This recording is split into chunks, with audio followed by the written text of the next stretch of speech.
Hey, Belmont family, Pastor John here. Another great day, celebration service this morning. It's Sunday, November the 3rd. We just wrapped up our celebration service here at Farrington Apartments because we came over here where Karen Sheeler lives, and we held our celebration service here at the clubhouse. And so had a great turnout. Good to see everybody. A long time of fellowshipping and singing and worshiping, all those good things to be able to catch up, worship the Lord together, and be His people together.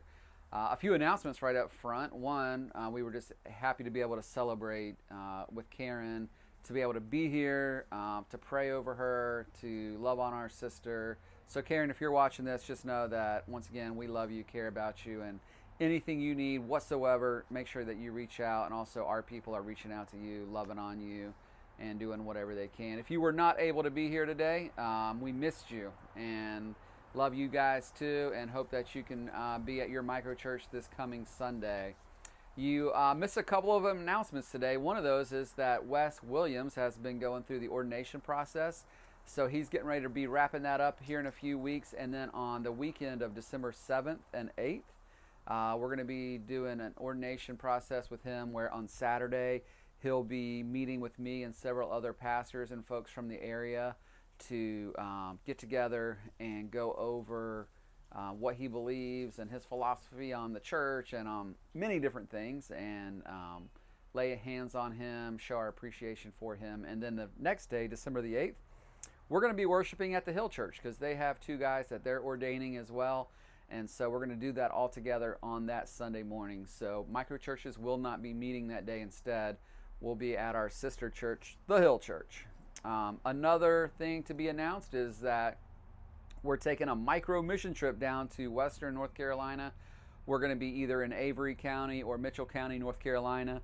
So on November the 14th, 15th, 16th, we're going to be taking off, going down there, serving with Baptist on Mission down there, and folks from our church and folks from other churches will be participating in that. So space is limited, so if you have not signed up yet, make sure that you read over all the details that we've sent out in numerous ways. It's on our website. Check those out. See if that's something you can participate in. And then if so, sign up and let's get you going down there with us. It's going to be a lot of fun, but also a lot of help for the people that need it. If you can't go, let me encourage you to give. We are trying to raise actually 20 grand, and that will be a huge blessing for the folks down there. So if we can raise $5,000, Belmont Baptist is going to match that with another $5,000. That'll put us at 10. And then if we can raise an additional $5,000, our friend Brent Cochran of Belmont Lofts is going to chip in another $5,000. So make sure that you give, especially if you're not able to go, to be able to make a financial donation on our website. Make sure you click that click down that says Hurricane Helene so that it goes to the right place. So those are some big announcements that we shared today. Wanted to make sure that you heard them again, or maybe heard them for the first time. So that is that. Today we were in 1 John chapter 2, verses 15, 16, and 17. And we were talking about the fact that John calls us to not love the world. Last Sunday we talked about the fact that we are called to love one another, to love our brothers and sisters in Christ.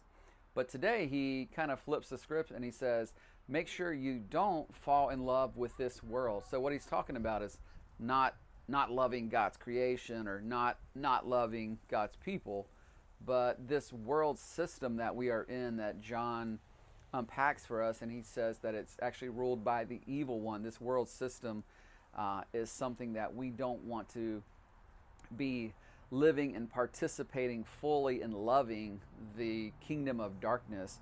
Rather, we want to be aware that it's there, but we want to make sure that we are fully participating in God's kingdom and being loved by Him, loving Him, abiding in Him, and making that a priority in our lives. And so one thing that folks brought up was that one way that they have been distracted away from the love of God and distracted by the desires of the world is through their social media. So since that was brought up by several folks, I wanted just to bring that up now, just to encourage you to take a hard look at maybe how social media is affecting your heart and mind, and maybe what kind of access you're giving that into your soul, and reevaluate that this week and say, Lord, am I loving the things of this world and lusting after the things that I'm seeing on those platforms instead of just being consumed by my desire to be abiding in you.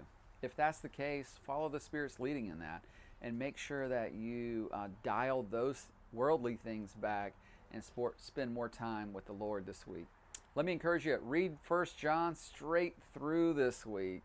Do that every single week all the way into the end of February when we finish this little book up.